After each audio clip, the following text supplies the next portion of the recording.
일어나셔서 같이 하나님 말씀 같이 나누도록 하겠습니다. 함께 일어나셔서 하나님 말씀 읽을 텐데요. 오늘은 출애굽기 2장 11절부터 25절까지 있는 말씀을 읽겠습니다. 오늘도 우리 차명수자매님께서 우리를 대신해서 말씀을 읽어주시겠습니다. 여러분 자막이나 성경책을 보시고 말씀을 눈으로 잘 따라서 읽으시기 바랍니다.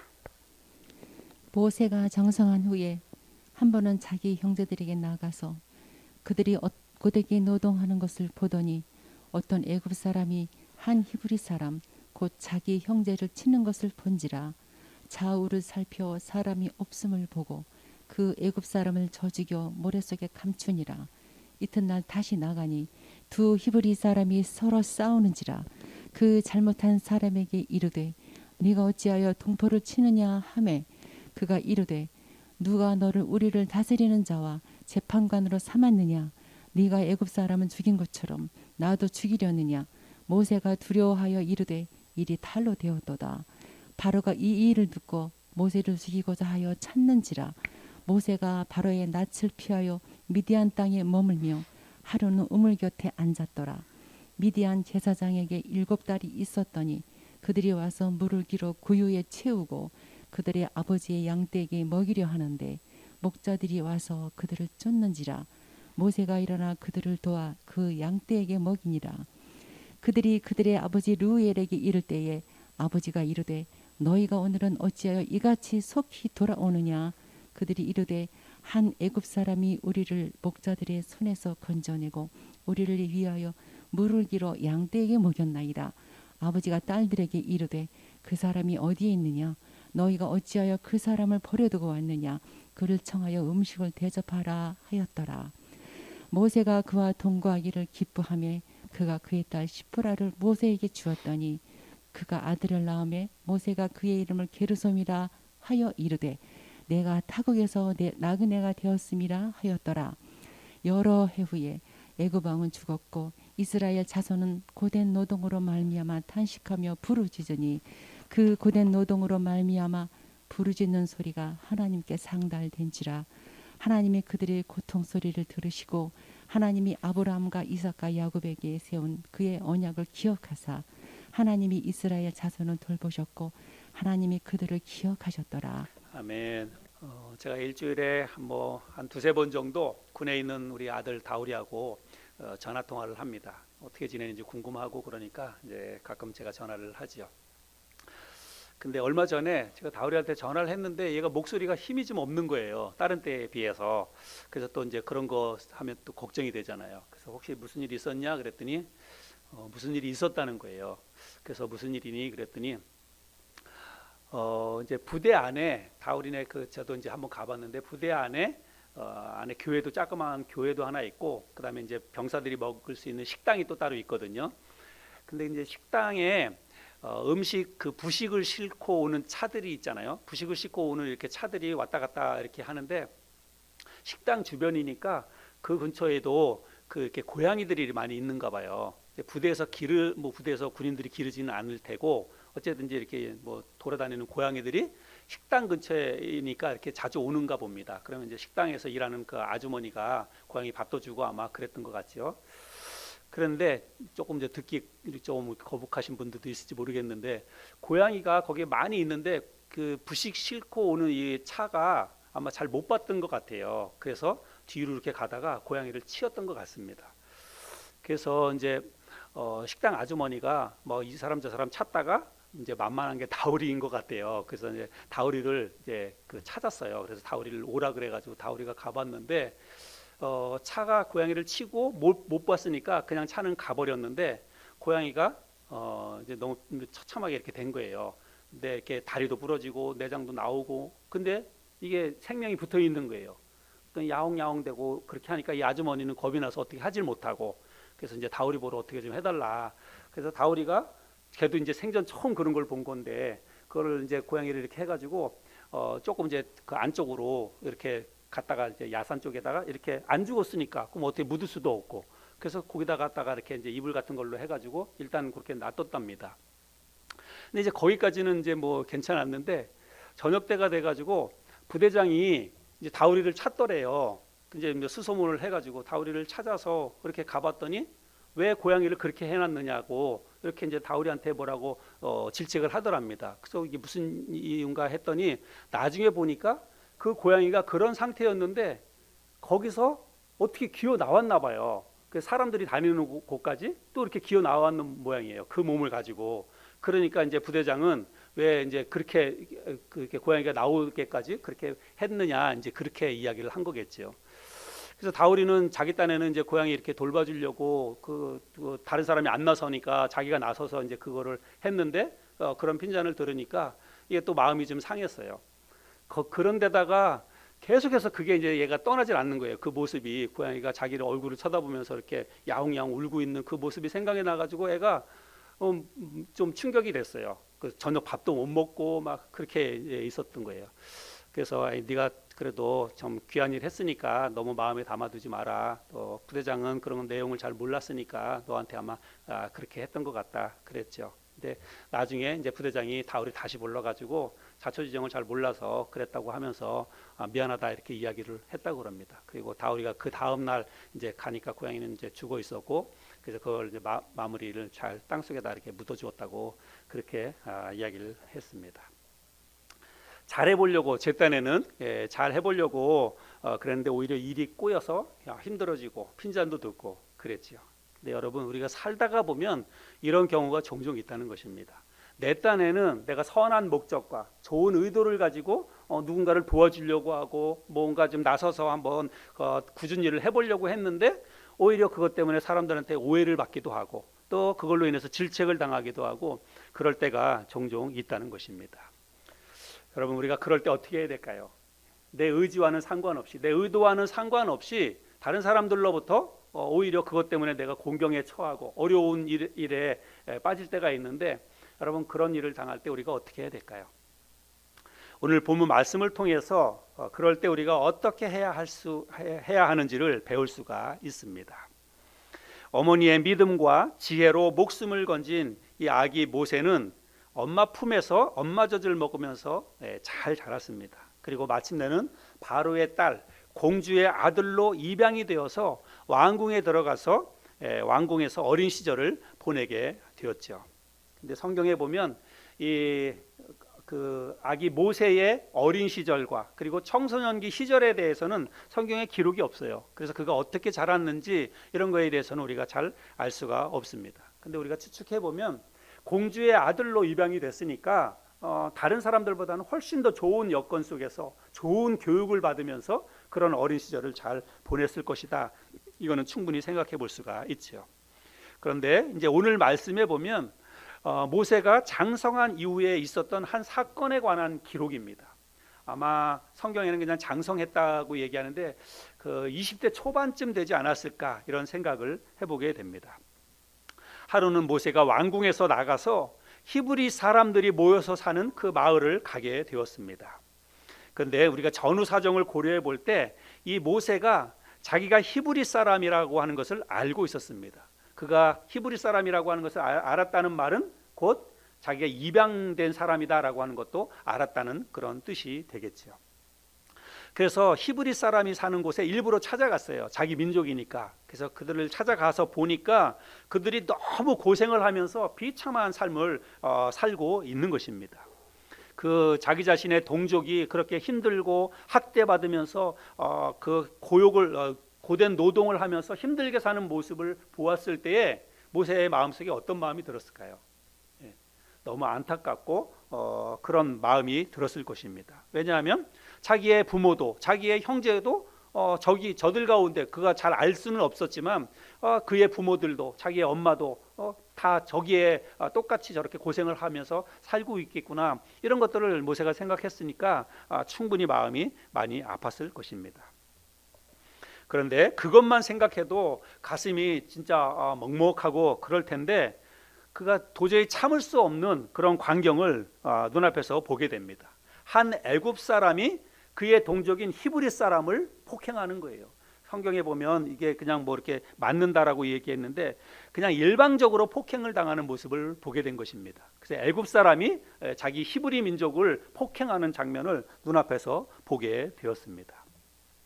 여러분 그 모습을 보고 모세가 이 마음속에서 의분이 끌어올랐습니다. 그리고 주위를 살펴봐 가지고 아무도 보는 사람이 없는 것을 확인하고 난 다음에 어떻게 했습니까?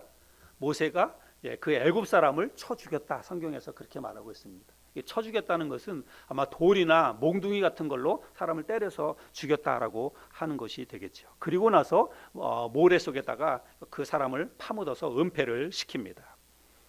근데 여러분 이게 아무리 모세라 하더라도 사람을 죽이는 것은 이건 옳지 않은 행동입니다. 그래서 모세가 이제 이런 일을 한 것은 이런 일 한 것 자체만을 볼 때는 이건 모세가 해서는 안 되는 일을 했다고 하는 것이죠.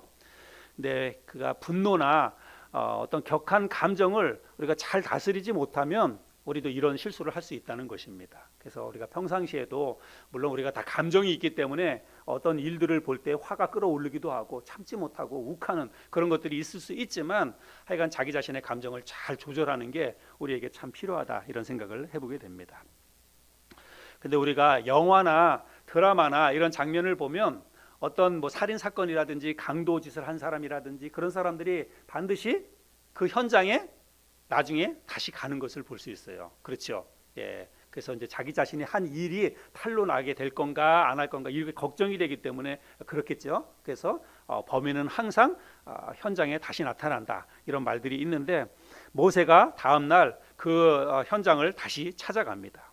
그런데 가서 보니까 그날은 이게 그냥 뭐 애굽 사람, 히브리 사람 이게 아니라 히브리 사람들이 자기들끼리 싸우는 거예요.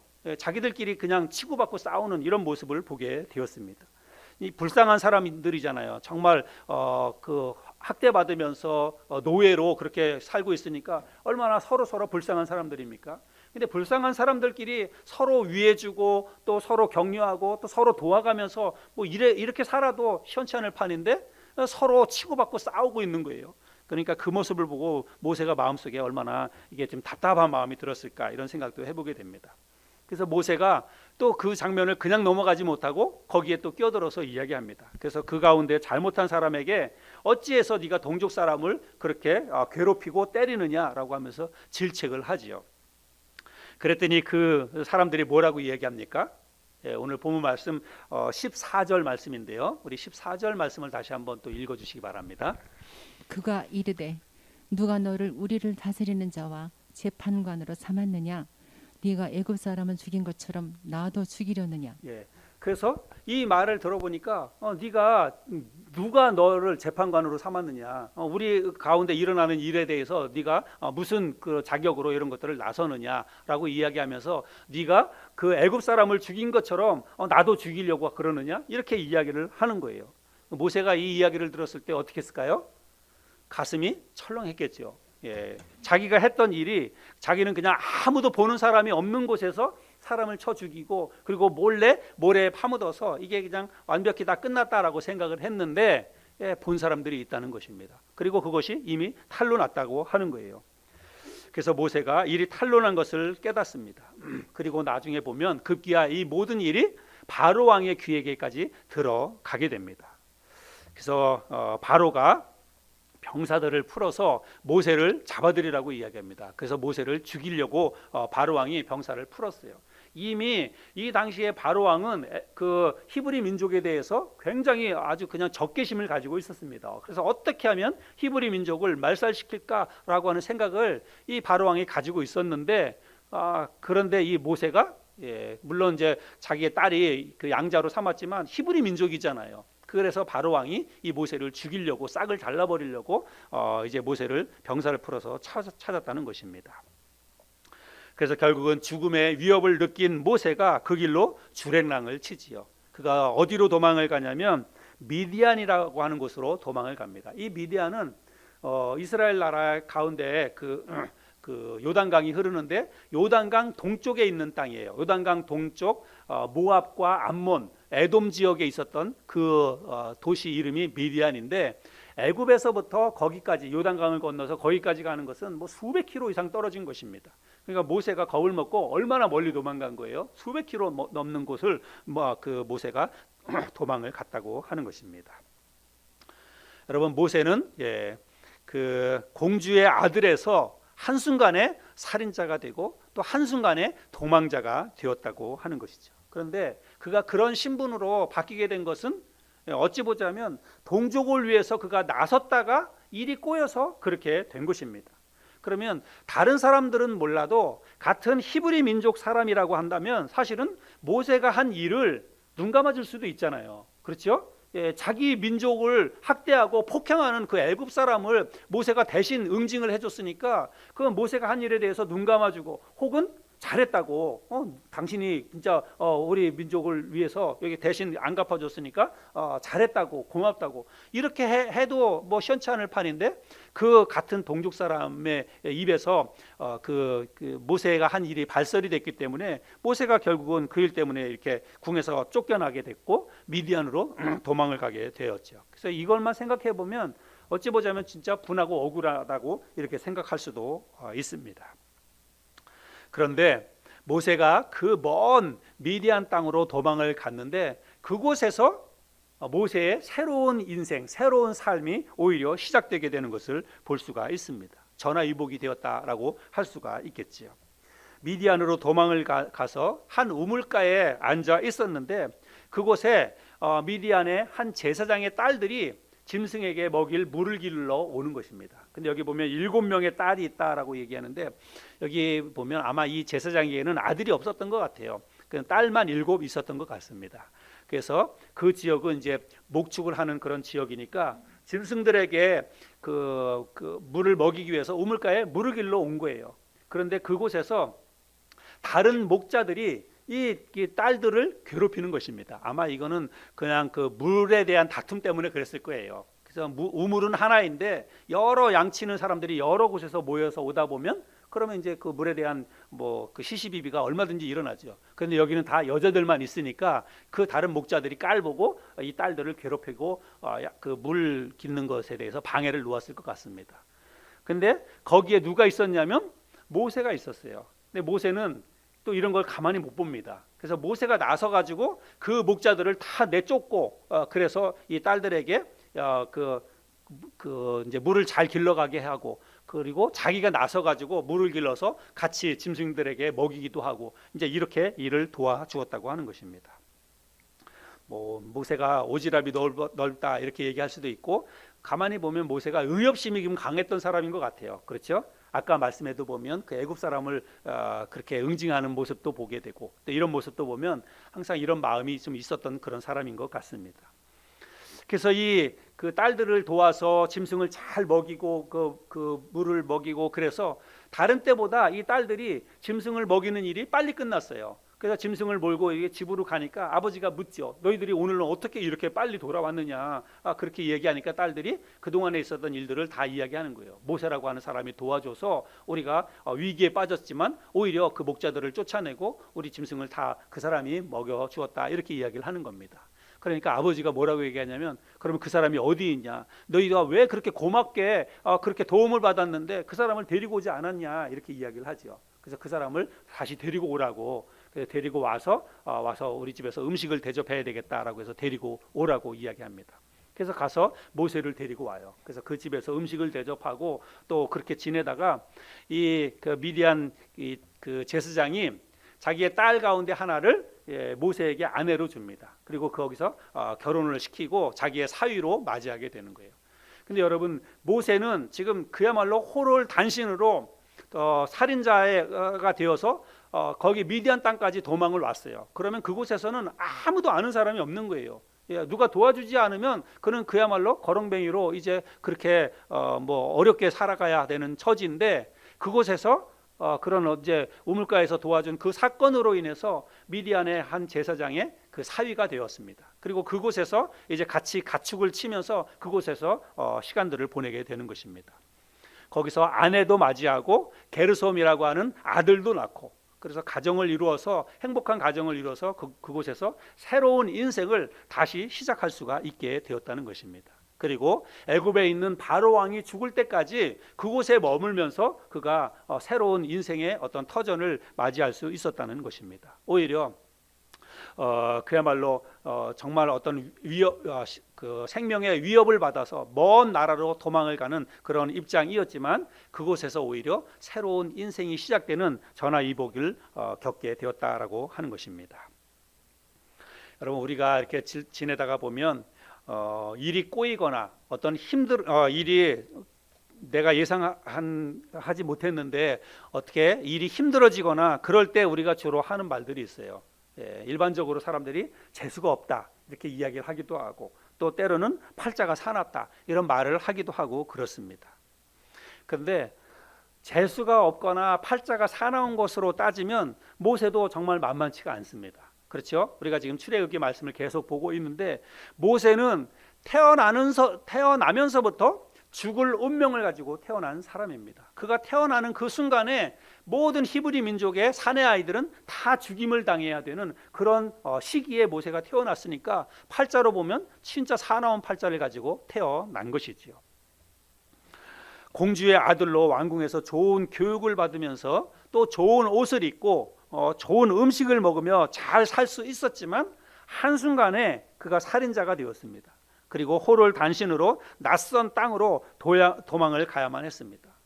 그것도 어떻게 보자면 물론 자기가 잘못했지만 사실은 학대받는 형제들을 그 동족을 돕겠다고 나섰다가 그런 처지가 되었으니까 뭐 팔자로 따지면 재수로 따지면 뭐 정말 모세도 만만치 않지 않습니까?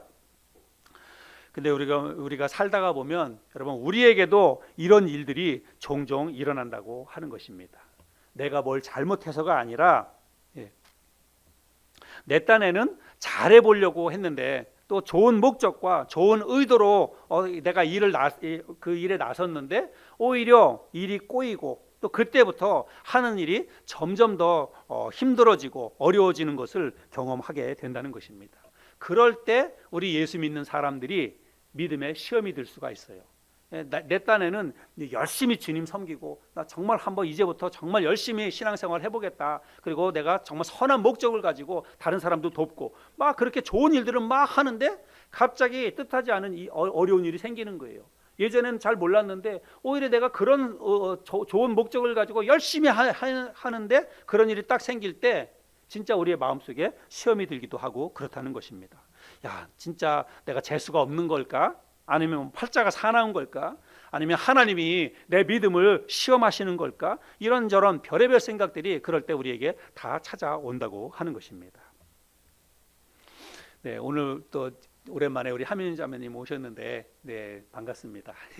네, 우리 하민주 자매님 우리 교회 오신 지 이제 몇 개월 됐는데 그렇죠? 몇 개월 됐는데 최근에 우리 하민영 자매님 이제 또 친정 어머니가 또 다치셔가지고 수술도 하시고 그래서 좀 어려움도 겪고 그랬는데 이제 개인적으로 저하고 같이 이렇게 저렇게 이야기하다가 우리 여러분들은 모르지만 또 이제 그냥 마음속에 이렇게 저렇게 학교 일도 그렇고 또 좀 힘든 일들이 조금 이렇게 막 겹쳐서 자매님한테 이렇게 오는 것 같아요. 그래서 제가 그 이야기를 이렇게 들으면서 마음속에 하나님 앞에 기도하면서도 한편 또 걱정도 좀 되고 그랬습니다. 물론 이제 자매님이 그 전에는 어떻게 신앙생활 하셨는지 제가 잘은 몰라요. 근데 아무튼 우리 교회 오셔서 일이 더 잘 되고 더 잘 풀리고 자매님 하는 일마다 잘 되고 그러면 얼마나 좋겠어요. 그러면 저도 정 마음이 기쁘고 그런데 자매님 우리 교회 와가지고 얼마 되지 않았는데 힘들고 어려운 일들이 막 이것저것 막 생기는 거예요. 그러니까 제 마음속에 정말 마음에 좀 그런 안 좋은 마음 생각이 들더라고요. 자매님 이렇게 하다가 또 시험에 들면 어쩌나 이런 생각도 들기도 하고 그랬습니다. 또 우리 여기 또 은석자매 있는데 우리 은석자매도 또 한동안 또 교회를 못 나오다가 올해 들어와서부터 이 교회도 열심히 나오고 또 앞에 나와서 찬양 인도도 해주고 그러니까 너무 좋잖아요. 예, 우리가 다 너무 좋아하고 기뻐하고 그런데 사실 우리 은석자매도 한 2주 전에 올해 초부터 막 한번 열심히 해보려고 또 우리 교회를 위해서 또 열심히 기도하고 한번 해보겠다고 하고 나섰는데 한 2주 전에 코로나 걸려가지고 그랬잖아요. 그래서 우리가 진짜 신앙생활 열심히 하고 주님을 위해서 뭔가 해보려고 그러고 막 그럴 때 이렇게 안 좋은 일이 생기면은요, 그럴 때 우리의 마음속에 시험에 들 수 있다는 거예요. 믿음의 시험에 들 수가 있습니다. 나는 뭐 한번 해보려고 그러는데 왜 하나님이 나한테 이런 일을 주실까? 예전에는 또 그런 일도 없었는데 뭔가 한번 해보려고 그럴 때 이런 일이 생기면 그럴 때 어려움이 생긴다는 것입니다. 또 목사로서 제가 그럴 때 참 마음이 너무 안타깝기도 하고 또 걱정도 사실은 됩니다. 그래서 우리 성도님들이 이럴 때 시험 들면 안 되는데 그런 생각이 들기도 하고 그래요. 근데 여러분 우리가 오늘 이 말씀을 통해서 우리가 진짜 마음속에 깨닫고 마음속에 우리가 교훈을 받고 좀 새롭게 했으면 좋겠습니다. 오늘 이 말씀을 보면 일이 꼬이고 힘들어졌어요. 그죠? 모세도 진짜 자기 동족을 돕겠다고 나섰다가 일이 꼬였습니다. 그런데 결국 모세에게는 이게 오히려 전화위복이 되었다고 하는 것입니다.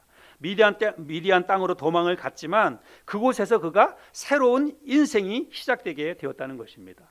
그리고 그것도 사실은 우리가 이런 것들은 잘 알지 못하지만 이 모든 일들이요 하나님의 계획 속에 있었다는 것입니다. 하나님의 섭리 속에 있었다는 거예요. 하나님께서 이미 모세를 찍었어요. 내가 이 모세로 하여금 이스라엘 민족을 종살이하는 애굽에서부터 건져내서 가나안 땅으로 인도해 가겠다고 하는 하나님의 계획이 있었습니다. 하나님의 계획 속에 이 모세가 태어나는 순간부터 하나님의 계획 속에 이 모세가 들어 있었어요. 근데 모세를 하나님께서 훈련시키고 모세는 그러면 애굽의 그 바로 왕의 공주의 손에 들어가서 살다가 그렇게 해가지고 만약에 그냥 그 젊은 시절을 거기서 다 보내고 그런 상황 가운데 있다가 만약에 하나님께서 모세에게 너희 민족을 데리고 나가라 그러면 모세가 그걸 어떻게 감당할 수 있겠어요?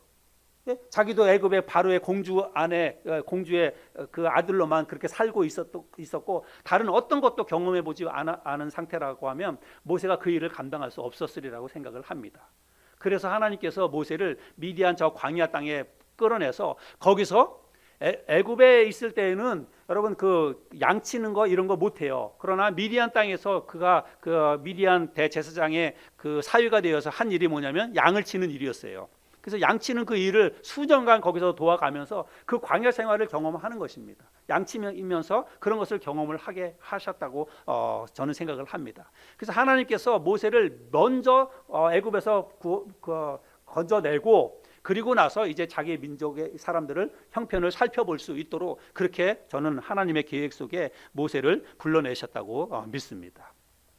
그래서 미디안의 광야에서 모세를 단련하시고 그리고 그 광야에서 직접 이제 그 우리가 다음 주에나 말씀을 이제 볼 텐데 그 광야에서 가시나무 떨기 가운데서 하나님의 음성을 듣게 됩니다. 그래서 그곳에서 하나님의 음성을 듣고 민족을 이제 구해내기 위해서 다시 그 바로가 살고 있는 그 애굽 땅으로 들어가게 되는 것입니다. 그래서 이 모든 것들이 하나님의 계획 속에서 일어나는 일들이라고 하는 것입니다. 우리가 볼 때는 어떻게 보면 힘들고 어려운 일이 생겨서 재수가 없다, 팔자가 사납다 이렇게 생각할 수 있지만 그런 게 아니라는 것입니다.